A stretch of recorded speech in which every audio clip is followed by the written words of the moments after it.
In today's video, I'm going to teach you how to add resources and links to Skool modules.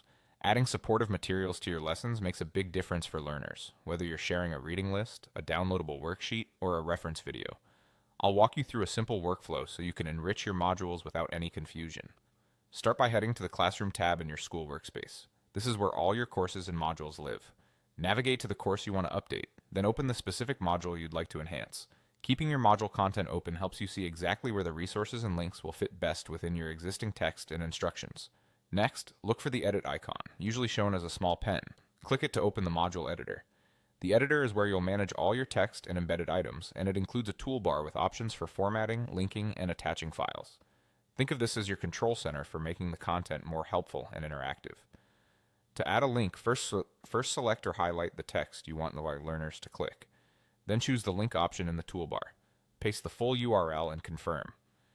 It is a good practice to use descriptive link text instead of pasting raw URLs, like download the project brief rather than a long web address.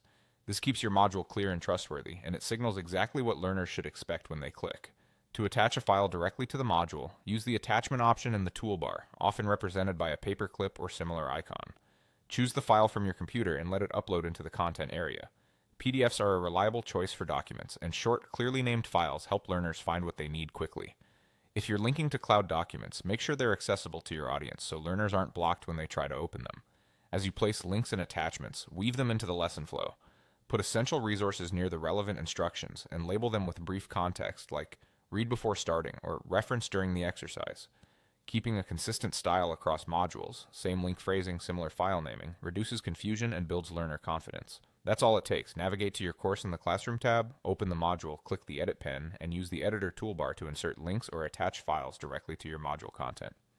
With these simple additions, your lessons become clearer, more engaging, and easier to follow.